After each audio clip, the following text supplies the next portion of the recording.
Well, hello everyone. Um, a very warm welcome to this webinar organized by UVEMA.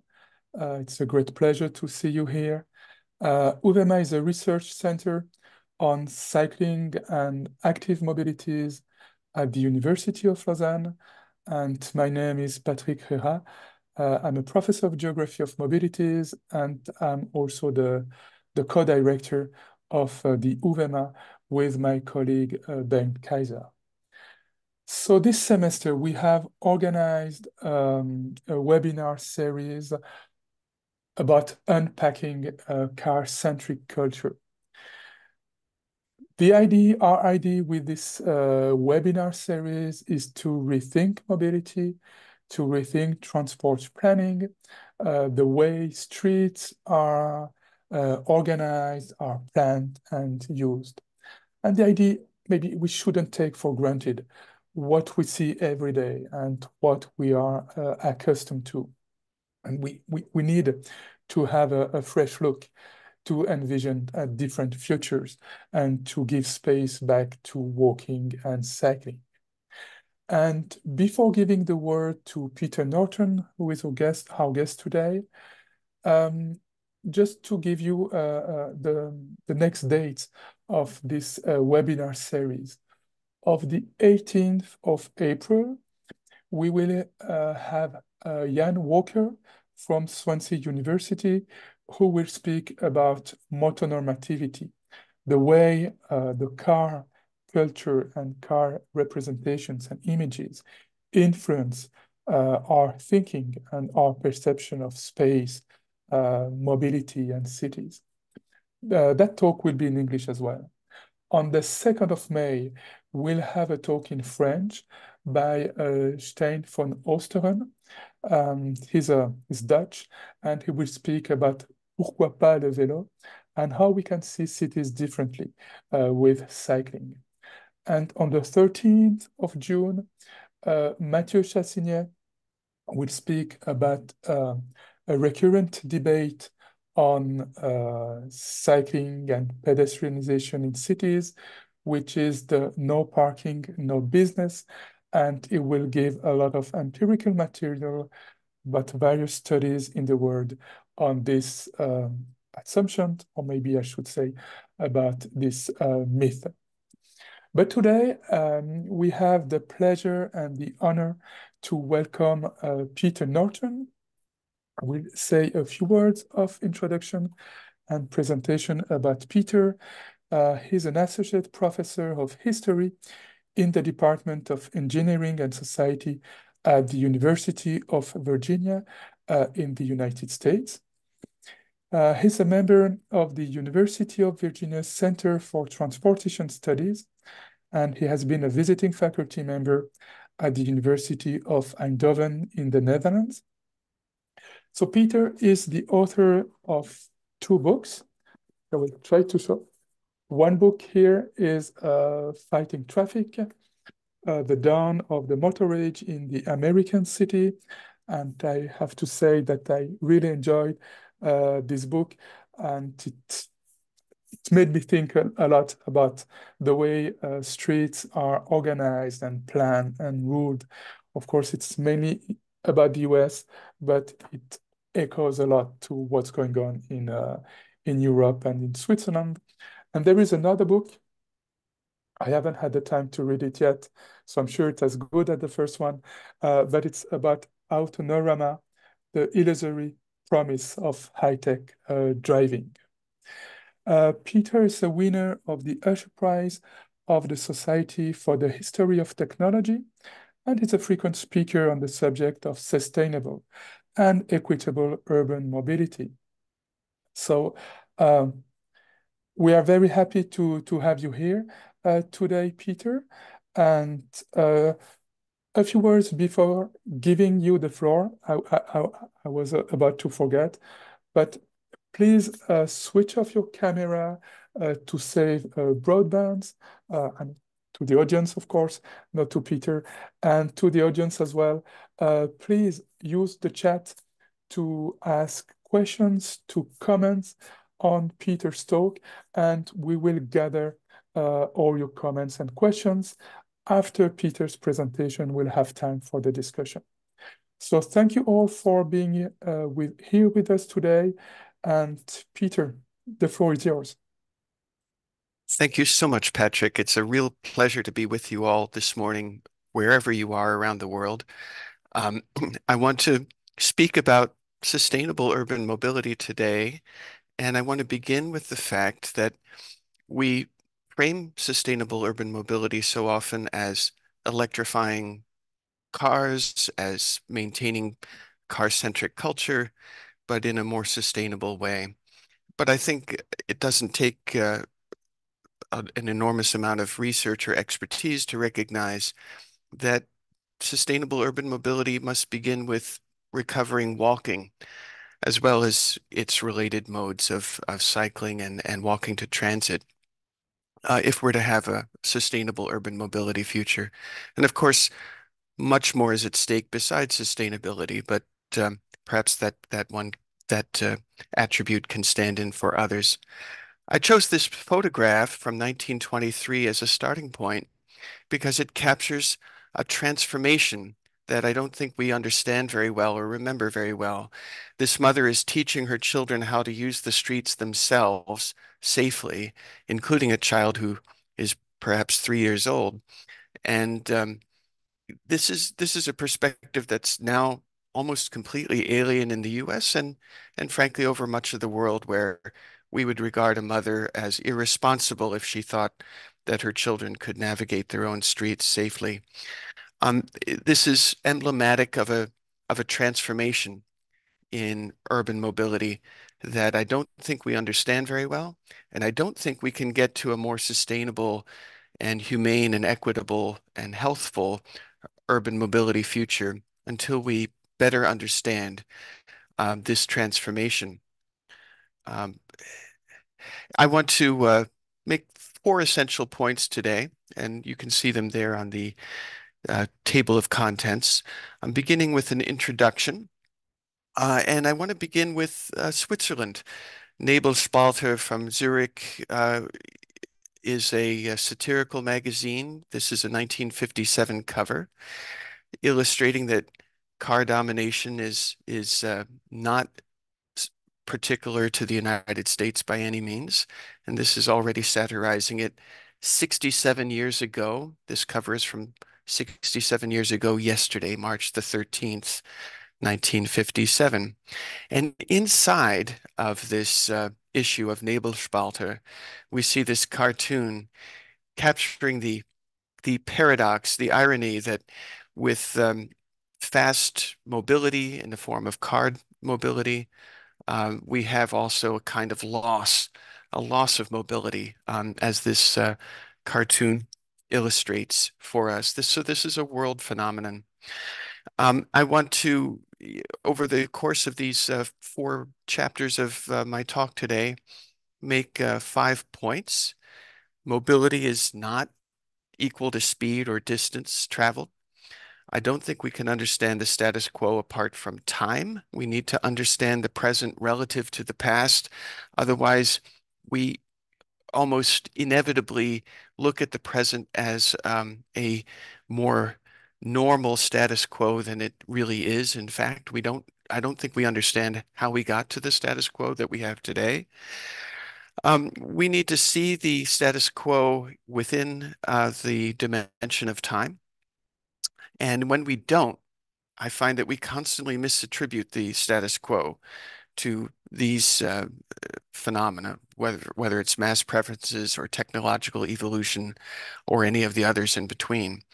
The status quo of car domination, yeah, certainly in the US, but in Europe as well, is often misattributed to these six traits or versions of them. And what those misattributions tend to do is reinforce the status quo and prevent us from re-examining assumptions that we must re-examine if we are to have the more sustainable urban mobility future that we need. We've inherited a mobility revolution that we don't understand, and to understand it will take a re-examination of our history.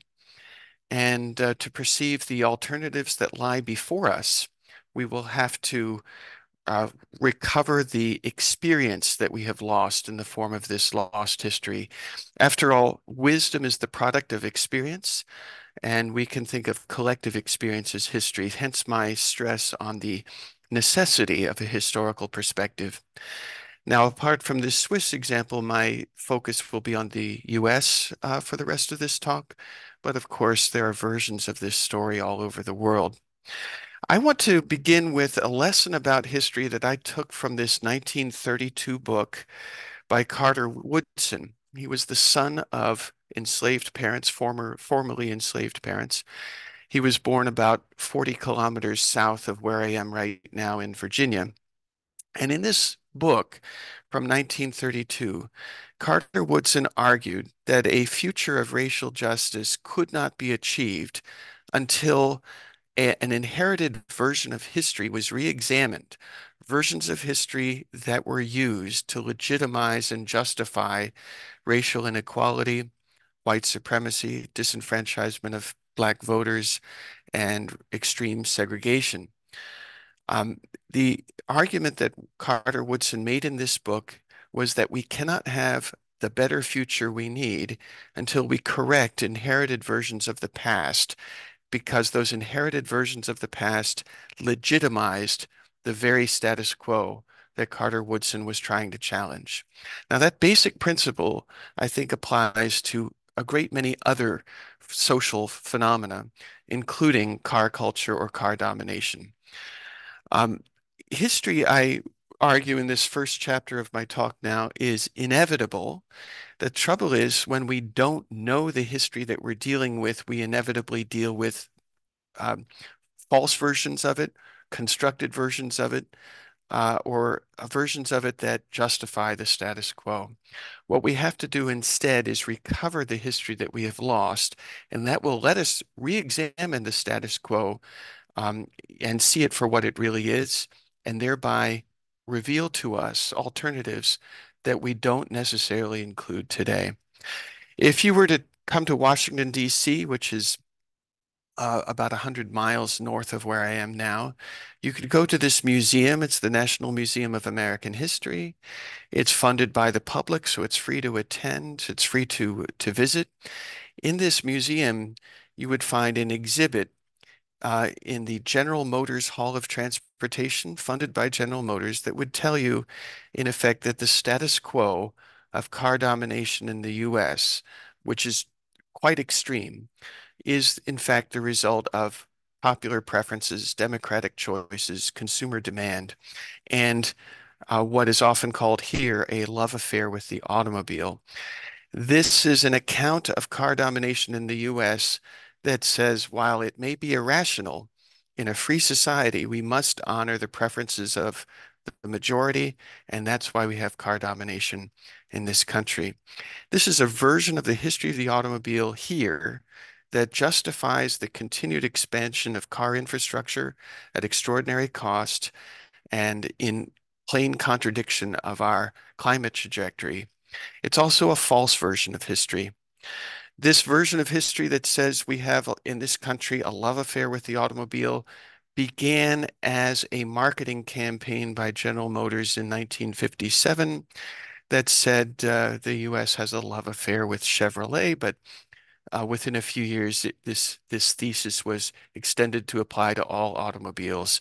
In 1961, a television program was put on primetime broadcast networks, NBC, and it was a version of the history of the automobile um, presented by the DuPont Corporation, which at that time owned a 23% share of General Motors, arguing that car domination in the US was not particularly rational, but had to be understood as a popular preference. This is, I think, completely at odds with the history you'll actually look at if you dig back into the original historical documents, as I've done.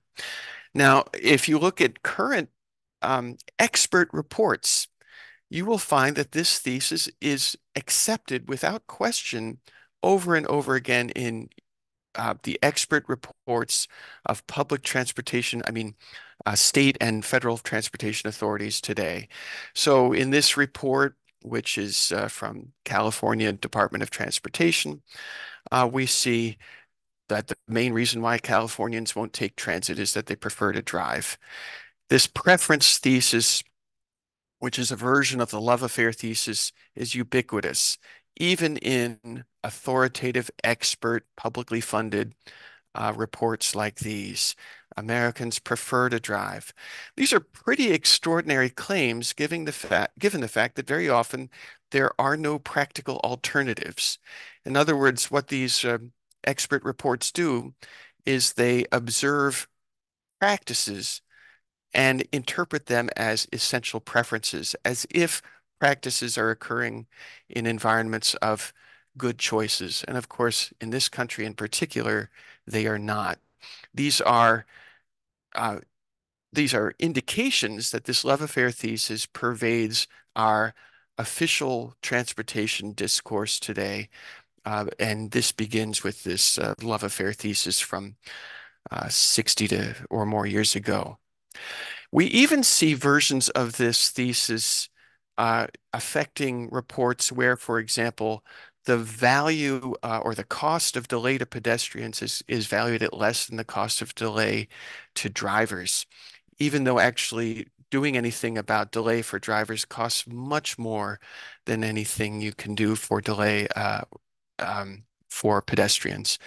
This is a reflection of the subordination of pedestrians, and it's also a reflection of a transformation of priorities, a reversal, really, of priorities that we have completely forgotten the origins of. So here we go back before these arguments that the car should come first because everybody prefers them. And if we go back far enough, we find, in fact, that the authorities actually stood for the right of children to walk and use streets unaccompanied and even play in them unattended by adults. That box in red is from a California Supreme Court ruling from 1871, arguing that streets are for everyone, including children, and the responsibility for ensuring that everyone, including children, have the safe use of the streets belongs to the public in general, and people are legally liable for making sure that even children have the use of their own streets. Now, this was transformed through a deliberate effort of people interested in a future for automobiles in the US. Um, there were many people involved in this effort. I've chosen this man, his name is Edward Marin, to symbolize this effort. He deliberately posed for the camera with his fist raised in the air in a sort of mock emulation of radicals because he was arguing for a radical revision in our conception of what city streets are for. He made this argument in 1922, just over 100 years ago, because he wanted a future in which people could drive everywhere in cities as well as outside of cities. He was in the road building business. He was a cement contractor. And in 1922, in an editorial, he wrote that the obvious solution was a radical revision in our conception of what a city street is for. A solution, he meant, toward the fact that people were being injured and killed with extraordinary frequency once automobiles were common in city streets. Now, car domination in the US really began with this deliberately led radical revision effort, called that by its own leaders, which is an indication that they were not seeking just incremental change or evolutionary change. They were seeking a transformation that we today are struggling to reverse, and yet we are disadvantaged by the fact that we don't even know how the status quo that we are struggling to reverse was introduced in the first place. The radical revision can be depicted as a reversal of the traffic pyramid, where we are striving today to put, say, walking and cycling and transit back at the top of the pyramid, which is where they were when Edward Marin called for this radical revision 100 years ago. It's a radical revision that began in the US and then was exported worldwide thereafter. before the radical revision, you can see that even experts were saying that the precedence should go first to transit and only the last priority should be for private motor vehicles. This is what Edward Merrin was struggling to reverse. And together with many allies in many different enterprises, this effort was substantially successful. His goal was to overturn a status quo in which drivers had a right to the road that was no greater than that of the pedestrian. Here is Marin's actual editorial. I've boxed in red some particularly striking parts of this argument. Um, he was alarmed that New York was proposing to ban so-called pleasure vehicles, by which they meant automobiles, from the city streets in lower Manhattan, just as a way to prevent a minority of motorists from monopolizing public space. It was that threat to which Edward Merrin was responding. Here is the status quo before, using Rochester in New York in 1904 to capture it. In the center of the street, we see electric vehicles. It's interesting that today, when we say EV or electric vehicle, we tend to picture an automobile with a perhaps 500-kilogram battery. These electric vehicles don't need batteries because they're drawing their current from overhead wires. We also see bicycles all over the sidewalks. We see people walking everywhere. In effect, we're seeing what we're striving for today already achieved in 1904. It took a radical revision to marginalize the walkers and the cyclists and the electric vehicles in favor of drivers. And it was the radical revision that Edward Merrin was striving for. He was responding to this trend in which people were being injured and killed at enormous rates. We see here 15,000 people killed by automobiles in the United States in 1923. That's at a time when only a minority of American families had an automobile. We also see that the people in cities who were being injured or killed were predominantly pedestrians, and of those pedestrians, children, you can see the age bar for the 4 to 8-year-old bracket here on the left, were over were disproportionately represented among this population group. Now, the blame today for something like this, particularly in the US, would be at the parent. But the blame then, before the radical revision, was entirely on the motorist. We see calls for restriction of driving, such as limiting how people could turn at corners. The goal here is to slow the vehicles down and permit pedestrians to retain their right of way over the street. We see children like these two, ages 5 and 3, these two sisters, being taught how to use streets safely because the understanding then was streets are for them as well. We see also extraordinarily that children who were killed were memorialized as public losses, rather like soldiers in war are memorialized as public losses, not as the private tragedies of families to be grieved behind closed doors with some degree of blame directed at the parents. Here, the blame is being assumed by the city of Baltimore. That's Baltimore in 1922 on the left. Even the New York Times here, we can see 100 years ago, 1924, is clearly blaming the vehicle and its driver, even though the people in this depiction who are being run down are in the middle of the street, meaning that after the radical revision, the pedestrians would be blamed and not the driver. This kind of blame of drivers and vehicles was ubiquitous. We can find it in the newspaper cartoons of the era, and the blame was also overwhelmingly attributed to the speed of the vehicle, which means, of course, that the common sense response before the radical revision was to call for strict restrictions of speed, including proposals to require cars to be equipped with mechanical speed governors that would prevent them from exceeding 25 miles per hour. It's amazing to me that in the US, we still have no prospect of automated vehicle speed control. despite the fact that we have all kinds of other high-tech attempts to make driving safer. In Cincinnati in 1923, residents demanded by petition an ordinance. It was put on the November election ballot or as a referendum to require cars in Cincinnati to be equipped with speed governors that would limit them to a maximum of 25 miles per hour. Cincinnati was just one of many cities where such proposals were made. The automobile interest groups in Cincinnati united to resist these demands, arguing that Cincinnati would be rendered a backward city if they adopted this rule, and the rule was not, in fact, adopted. But the support in the form of 42,000 signatures on petitions for this proposal indicates how strong the demand was to slow vehicles down. It was this kind of thing that mobilized Edward Meron and his allies in motordom. Motordom is a term that was used in the United States for these interest groups in manufacturing. Auto clubs, auto dealers, and road builders like Meron organized to change this. And one way of doing that was to prioritize drivers in city streets.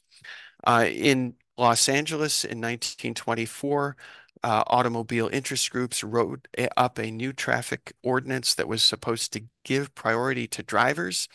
Pedestrians were expected to raise a hand to request the right of way from drivers.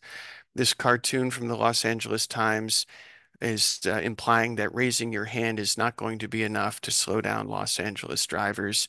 And that's why this is being used as a sort of monument to the memory of the first pedestrian to try it. This ordinance was in fact passed. The hand-raising part was eventually dropped, but the rest of it became the model for U.S. cities from coast to coast. This traffic ordinance, which was first implemented January the 24th, 1925 in Los Angeles, is the sort of ancestor of the typical car-first traffic ordinance of the typical American city, town, and suburb of today. People, of course, had to be trained to use streets in ways that prioritize drivers. People walking the way they had always walked and the way they had learned to walk as children and the way their parents had walked would find themselves receiving cards like this.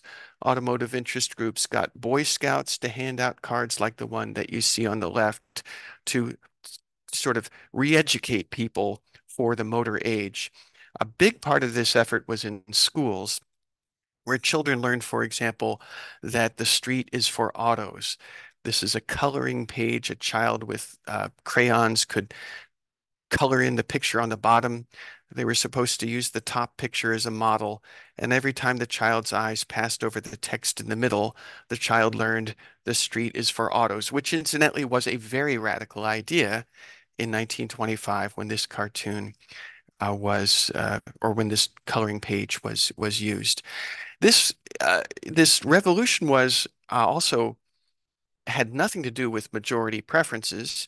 Most people in American cities and towns walked, rode the streetcar, rode the bike, and usually combinations of streetcars and walking were the predominant mode. And this was particularly true for women for the simple reason that when a family owned a car, it was typically monopolized by the husband. The wife would be left without a car and therefore was walking, especially walking to and from the streetcar stop, which is why those cards that I showed you were often being handed out primarily to women. Newspaper accounts reflect that most of the people who were accused of jaywalking were women, be because of the fact that many of the men by then were driving, also because women were doing the shopping. This despite the fact that the traffic safety data of the era show that of the pedestrians being injured or killed, the large majority were men or boys. So we're seeing a safety regulation introduced to protect people who were primarily men or boys, but it's restricting women overwhelmingly. And it's important to stress also that only a small minority of women were drivers. Now, this is from a much later era, 1961, but even then, only about 45% of adult women in the United States had a license to drive. So restrictions on walking for the benefit of drivers were, in this sense, highly inequitable by sex. And in fact, we see a lot of ridicule of jaywalking in the newspapers of the era, and it is women who are coming in for the brunt of the criticism. Enforcement also was often deliberately calculated to embarrass or humiliate a woman. For example, on the left, we see a rather common scenario where a traffic officer picked up or pulled a woman physically back to the curb for jaywalking, as it's called in the US. And it's not unusual to find publicity, such as newspaper coverage, that singles out women for special ridicule as jaywalkers. And the boxes in red here all reflect this predominant caricature of the typical jaywalker as a woman. In fact, even loudspeakers, once there was amplified, once it was possible to electronically amplify a voice, police were using them to ridicule jaywalkers, and again, it was typically women. This was also racially inequitable as well. This could be a means of enforcing white supremacy, as we can see here in this Atlanta headline from 1916 when $1.75 was a good day's wage for a worker. Now, this radical revision also was propelled by a change in the way roads were financed. Here we see the states where gasoline taxes were financing roads. By 1930, it was every state in the US was financing roads with gasoline taxes. This fueled a redefinition of streets and roads as places that drivers had paid for and were therefore places that should prioritize drivers. So then the question becomes, well, how do you have a safe transportation future where cars have priority? Well, according to road builders like Edward Marin, the way you get there is to build roads that are designed for safe driving. I've circled in red the fact that Edward Marin was, in fact, a leading policy proponent of this as well. This is a U.S. Department of Commerce report, and Edward Marin got himself named chairman of the Committee on Measures for the Relief of Traffic Congestion. We see this by the 1940s entering the textbooks that traffic engineers were studying to become the experts and the authorities on traffic congestion. So they were presenting themselves as scientifically trained researchers, and in fact, their own textbook was embodying this notion that people prefer to drive. This in an era when only about half of American families had a car, and where choice was actually, the choice of driving was not an option for most people. This is where that radical revision comes from. American Automobile Association is teaching children to surrender even the rights to the street that were still legally recognized, like at crosswalks. We see children who were forced off the sidewalk into the street being killed, like Ronnie Riley here in 1950. And we see this notion that you pursue traffic safety and relief of traffic congestion by building roads in these publicities from the middle of the 20th century. They are in this era beginning to sell a future. The proponents of a car-dependent future, like Edward Marin and his allies in Motordom, by the mid-1930s, are recognizing that they can depict a future in which foolproof highways prevent traffic crashes. And notice that the message here is that they are selling the future to you. Shell Oil Company is selling a future where you never have to face a red light when you drive through cities. And we have in the US a series of efforts to sell futures coming from automobile interest groups, always promising futures where car dependency works. We are still in this kind of future. We don't call it Futurama anymore. That was the name used for the first two efforts to sell the future. But the technique is the same. We are still in 2024 being sold versions of the future where technology magically makes the future work. And when I say magically, I'm not being entirely facetious.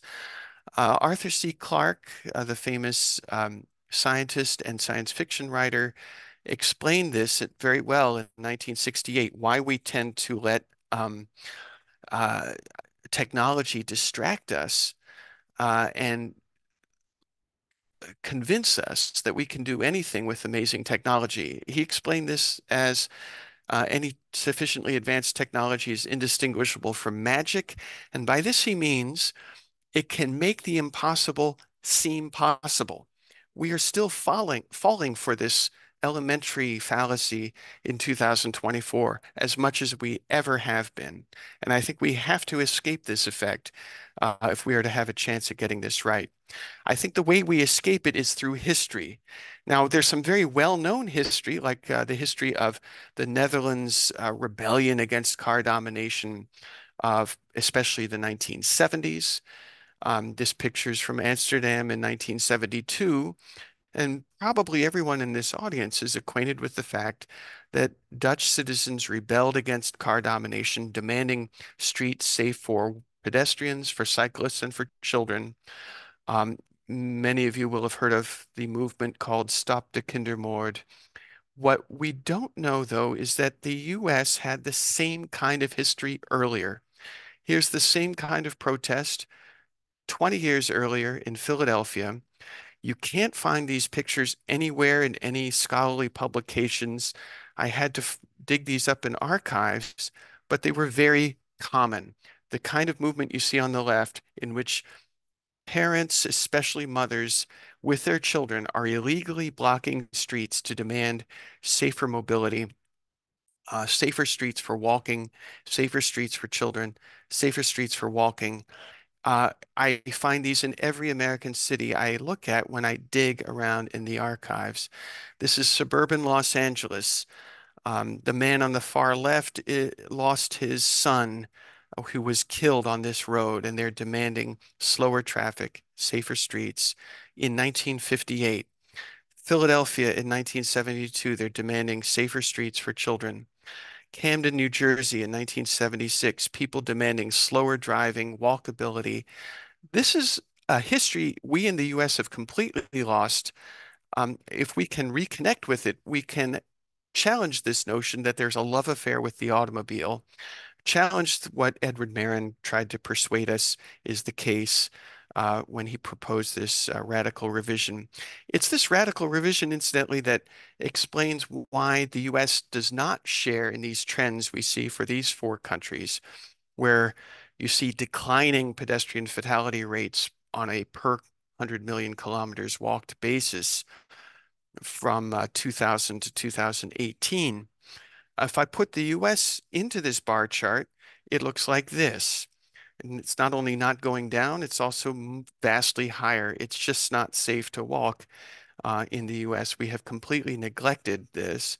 And we've neglected it in part because we've convinced ourselves here that the status quo of car domination was because of this supposed love affair. Edward Marin was the voice behind, one of the voices behind these demands.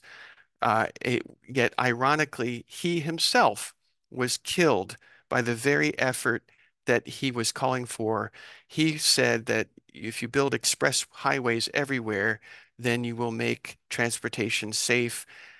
He, in retirement, was himself killed in a high-speed car crash as an old man.